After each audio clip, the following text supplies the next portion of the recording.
नमस्कार दोस्तों, उम्मीद करते हैं आप सभी अच्छे होंगे, स्वस्थ होंगे। दोस्तों, आज के इस वीडियो में हम जानने वाले हैं एग्जाम में आने वाले मोस्ट इंपॉर्टेंट क्वेश्चंस के बारे में। इनके अलावा एग्जाम में कोई भी क्वेश्चन नहीं आएगा। तो चलिए दोस्तों, बात कर लेते हैं पहले ब्लॉक की पहली इकाई की, जिसका नाम है हिंदी की लिपि और वर्तनी का परिचय।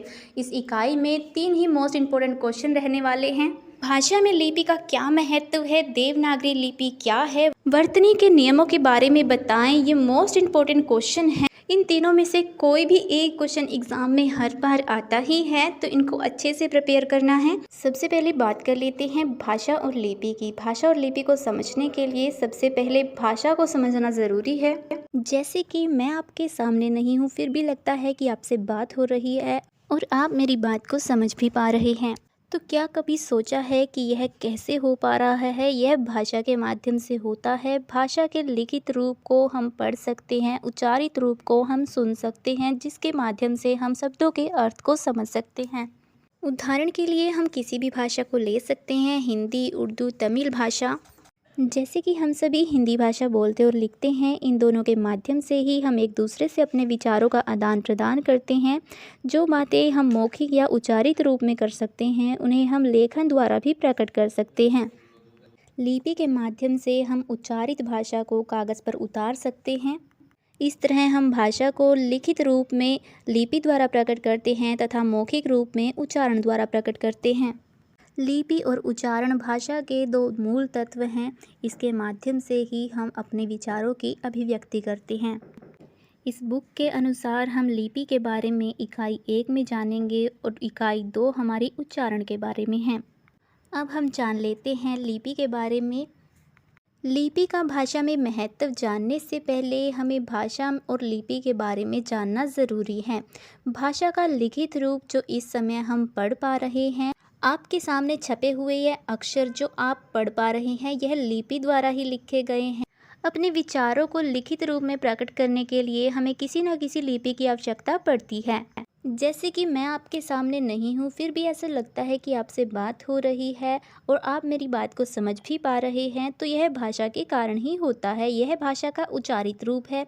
लेकिन आपके सामने लिखे हुए अक्षर जो आप पढ़कर इनका अर्थ समझ रहे हैं, ये भाषा का लिखित रूप ही लिपि के माध्यम से लिखा गया है। भाषा को लिखने के लिए हमें लिपि की ज़रूरत पड़ती है, यानी कि लेखन कार्य के लिए हमें लिपि की आवश्यकता पड़ती है। ध्वनियों के उच्चारण के क्रम से कुछ निश्चित आकार के चिन्हों को ही लिपि कहते हैं। लिपि में उच्चारित ध्वनियों के लिए निश्चित चिन्ह होते हैं। उदाहरण के लिए इस शब्द को लीजिए। इस शब्द में हमारे पास 3 ध्वनियाँ हैं, र, आम। इस तरह इन चिन्हों से मिलकर बना राम। तो किसी निश्चित चिन्ह के लिए कोई निश्चित ध्वनि होती है। इन निश्चित चिन्हों को हम वर्ण कहते हैं। अब हम लिपि के महत्व के बारे में जान लेते हैं। सबसे पहले लिपि के माध्यम से ही हम लेखन कार्य कर सकते हैं। लिपि के माध्यम से ही हम अपने विचारों को सुरक्षित रख सकते हैं। लिखने से उसे स्थायित्व मिल जाता है। बोली हुई ध्वनि मिट जाती है, लेकिन लिखे हुए विचारों को हम सुरक्षित रख सकते हैं। लिपि के माध्यम से हम अपनी संस्कृति, पुराने ज़माने की कृतियाँ और ज्ञान विज्ञान को सुरक्षित रख सकते हैं और पीढ़ी दर पीढ़ी आगे पहुंचा सकते हैं। लिपि के माध्यम से हम लिखकर अपने विचारों को दुनिया के कोने कोने में पहुंचा सकते हैं। जैसे कि अगर हम बोलेंगे तो ज़्यादा से ज़्यादा हमें 1000 लोग ही सुन सकेंगे, लेकिन अगर हम अखबारों में और मैगज़ीन्स में लिखेंगे तो उसे दुनिया भर के कोने कोने में हम पहुंचा पाएंगे और अपने विचारों को सुरक्षित रख पाएंगे, अगली पीढ़ी तक भी पहुंचा पाएंगे। दुनिया में बहुत सारी लिपियां हैं, लेकिन हिंदी भाषा देवनागरी लिपि में लिखी जाती है। लेकिन ऐसा क्यों है, आइए जान लेते हैं। उदाहरण के लिए कमला प्रसाद, इसे हिंदी में हम इस तरह से लिखेंगे, लेकिन अगर इसे हम रोमन लिपि में लिखते हैं तो वह कुछ इस तरह से लिखा जाएगा। हिंदी भाषा में यह शब्द मात्राओं की वजह से काफ़ी संक्षिप्त हो गया है, छोटा हो गया है, लेकिन हमें रोमन लिपि में इसके लिए 11 वर्णों का इस्तेमाल करना होगा। ऐसा इसी कारण हुआ क्योंकि देवनागरी लिपि में व्यंजनों के बाद स्वर नहीं लगाए जाते। स्वरों के स्थान पर उनकी मात्राओं का उपयोग किया जाता है, जिससे शब्द काफ़ी छोटा और संक्षिप्त हो जाता है। इसलिए देवनागरी लिपि हिंदी के लिए अधिक सुगम, संक्षिप्त और वैज्ञानिक लिपि है। अब हम देवनागरी लिपि के बारे में जान लेते हैं। किसी भी भाषा की वर्णमाला उसके भाषा की ध्वनियों का प्रतिनिधित्व करती है, प्रतीक होती है। तो उन प्रतीकों की व्यवस्था को हम वर्णमाला कहते हैं। हिंदी भाषा की वर्णमाला देवनागरी लिपि कहलाती है। यह लिपि बाईं से दाईं ओर लिखी जाती है। देवनागरी लिपि में प्रायः शब्दों के शुरुआत और अंत को छोड़कर व्यंजनों के साथ स्वर के स्थान पर उनकी मात्राओं का उपयोग होता है, जिससे कि शब्द छोटा और संक्षिप्त बन जाता है।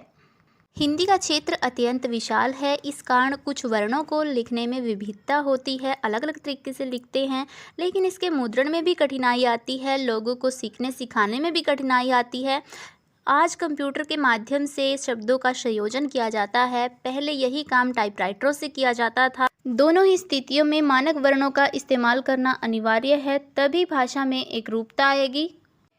इसी कारण से भारत सरकार ने केंद्रीय हिंदी निदेशालय को मानक देवनागरी लिपि निर्धारण करने का कार्य सौंपा है, जिससे भाषा में एकरूपता आएगी।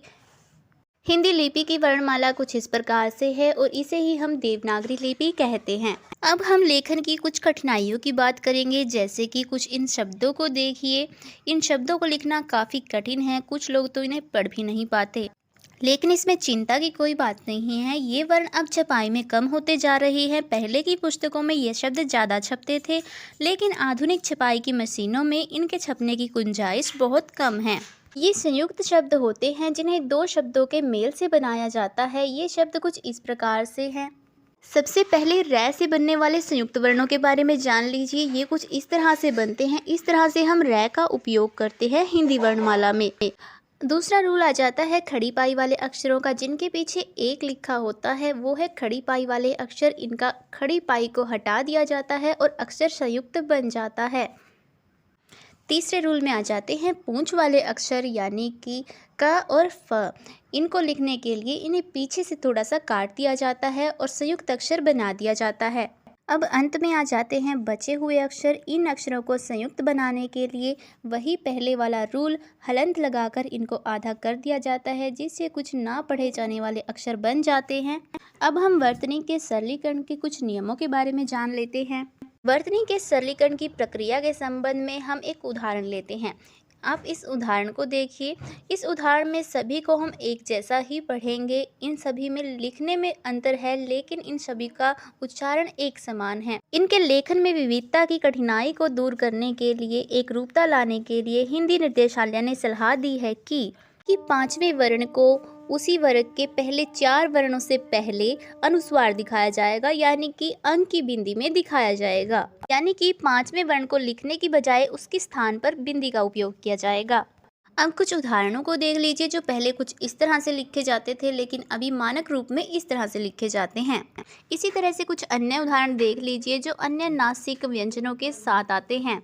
वर्णमाला के अन्य वर्णों के साथ ये अनुस्वार नहीं होगा, बल्कि आधे स्वरूप में लिखा जाएगा।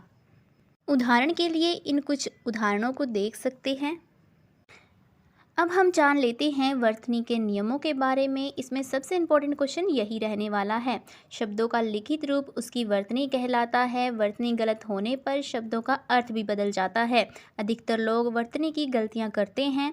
वर्तनी को सही रखने के लिए केंद्रीय हिंदी निर्देशालय ने देवनागरी लिपि के वर्णों का मानकीकरण किया है, जिससे भाषा में एकरूपता आए तथा वर्तनी के दोषों को भी दूर किया जा सके, सही उच्चारण के साथ सही लिखा जा सके। इसके लिए कुछ नियम बनाए गए हैं जिन्हें हम वर्तनी के नियमों के नाम से जानते हैं। वर्तनी वही है जिसे हम मिस्टेक कह देते हैं, गलतियां कह देते हैं, मात्राओं की गलतियां कह देते हैं। इन उदाहरणों को आप देख सकते हैं। इसमें वर्तनी की गलती है अर्थात मात्रा की गलती है, इसे ही हम वर्तनी की गलती कहेंगे। लिखने का तरीका गलत होने से अर्थ बदल जाता है। आप इन उदाहरणों से समझ सकते हैं, जहाँ पर मात्र एक वर्ण के बदलने से पूरे वाक्य का ही अर्थ बदल जाता है। अब हम वर्तनी के नियमों के बारे में जान लेते हैं। सबसे पहले अनुस्वार और अनुनासिक का नियम। इन सभी को अधिकतर एक ही अर्थ में उपयोग कर लिया जाता है, लेकिन ऐसा नहीं होता है। अगर इसे हम बहुत ही सिंपल और इजी तरीके से समझें तो जहाँ पर भी अक्षरों के ऊपर वाली लाइन के ऊपर मात्रा जाएगी वहाँ पर हम अंक की बिंदी का इस्तेमाल करेंगे, और जहाँ पर भी मात्राएं इस लाइन से नीचे रहेंगी वहाँ पर हम चंद्र बिंदु का इस्तेमाल करेंगे। यहाँ पर ये मात्राएं भी दी गई हैं। इन मात्राओं के अकॉर्डिंग भी चंद्र बिंदु और बिंदु का इस्तेमाल किया जा सकता है। उदाहरण के लिए आप इन शब्दों को भी देख सकते हैं। अब इन दो शब्दों को देखिए। इन दो शब्दों को अब अंक के बिंदु के साथ लिखा जाता है तथा इसको सही भी माना जाता है, लेकिन इसी की भांति भांति को भी लिख दिया जाता है जो कि गलत है। भांति को हम इस तरीके से ही लिख सकते हैं। ये था अनुस्वार और अनुनासिक के लिए। अब हम दूसरे नियम की अगर हम बात करें, ये है ड के बीच में। हम इस नियम को इन दोनों शब्दों के माध्यम से समझते हैं। इन दोनों शब्दों को हम एक जैसा ही इस्तेमाल करते हैं। पहले ड को लीजिए। इस ड का उपयोग हम किसी भी तरह से कर सकते हैं, मात्राओं के साथ, मात्राओं के बाद, किसी भी अक्षर के पहले, बाद में, कहीं पर भी हम इसका उपयोग एक साधारण वर्ण की तरह ही करते हैं। अब दूसरे वर्ण को देखिए। इस वर्ण का उपयोग स्वतंत्र रूप से किया जाता है। यह कभी भी शब्दों के आरंभ में उपयोग नहीं किया जाता। इस शब्द के साथ कभी भी किसी मात्रा का उपयोग नहीं होता है। उदाहरण के लिए आप कुछ इन शब्दों को देखिए। इसमें कहीं पर भी किसी भी मात्रा का उपयोग नहीं हुआ है, अकेले इसी अक्षर का उपयोग होता है। इसके साथ किसी भी अक्षर का, मात्रा का उपयोग नहीं होता है। सेम रूल इन दोनों के साथ भी है। अब आप इन दोनों में अंतर कर पा रहे हैं तो इन दोनों के वर्तनी दोष को भी दूर कर पाएंगे। अब हम इन दोनों की बात कर लेते हैं। इन दोनों में अक्सर हर किसी की गलती होती है। इसके लिए कोई भी अलग से नियम नहीं दिया गया है, लेकिन इसको हम बोलने के अकॉर्डिंग सही कर सकते हैं, उच्चारण के अकॉर्डिंग ठीक कर सकते हैं। अब हम अगर अगले रूल की बात करें तो शब्दों के स्रोतों के आधार पर हमें पता चल सकता है, उनके उच्चारण के अकॉर्डिंग हम वर्तनी को सही कर सकते हैं। जैसे कि भाषा के आधार पर शब्दों का निर्माण होता है, तो उसके आधार पर हम सभी को अलग अलग तरीके से लिख सकते हैं। तो आइए इसके नियमों के बारे में भी जान लेते हैं। तो संस्कृत भाषा के कुछ शब्द होते हैं जिन्हें सिर्फ संस्कृत में ही लिखा जाता है, अन्य भाषा में हम उनको नहीं लिख सकते। तो ये शब्द कुछ इस तरह से हैं। इन शब्दों को कभी भी किसी दूसरे में नहीं उपयोग करेंगे। दूसरे शब्दों के लिए हम अन्य शब्दों के साथ इन शब्दों की उच्चारण को बनाते हैं। अब संस्कृत भाषा में आने वाली मात्राओं के बारे में जान लीजिए। संस्कृत भाषा के शब्दों के अंत में सिर्फ इन्हीं मात्राओं को हम देख सकते हैं। इनके अलावा कोई भी मात्राएं हमें संस्कृत भाषा में नहीं मिलेंगी और ये मात्रा हमें अन्य शब्दों में या अंग्रेजी भाषा के शब्दों में नहीं देखने को मिलेंगी। यह मात्रा हमें अरबी और फ़ारसी के शब्दों में मिलेंगी। इसके अलावा किसी अन्य शब्दों में हमें ये नहीं मिलेंगी। इसके अलावा ये जो शब्दों के नीचे बिंदी होती है, ये भी हमें सिर्फ अरबी और फ़ारसी के ही शब्दों में देखने को मिलेगी। संस्कृत भाषा के शब्दों के अंत में हमें माँ को अनुस्वार रूप में देखने को मिलता है, जबकि माँ शब्द किसी अन्य भाषा में अनुस्वार नहीं होता, ये पूर्ण रूप से लिखा जाता है। संस्कृत भाषा के शब्दों के दो रूप नहीं होते, जबकि उर्दू तथा अंग्रेजी भाषाओं के दो रूप मिल जाते हैं और ये दोनों ही रूप सही होते हैं। उदाहरण के लिए इन शब्दों को देख लीजिए। इन शब्दों के दोनों ही रूप सही होते हैं, इन्हें दोनों तरीके से हम लिख सकते हैं। यह थे वर्तनी के कुछ नियम जिसके आधार पर आप वर्तनी दोष को दूर कर सकते हैं। उम्मीद करते हैं आपको ये वीडियो अच्छी लगी होगी। अगर आपको वीडियो अच्छी लगी है तो वीडियो को लाइक करें, चैनल को सब्सक्राइब करें। मिलते हैं अगली वीडियो में अगली यूनिट के साथ ऐसे ही और भी इंफॉर्मेटिव वीडियोस लेकर। तब तक के लिए हमारे चैनल पर बने रहें। Thank you for watching. जय हिंद, जय भारत।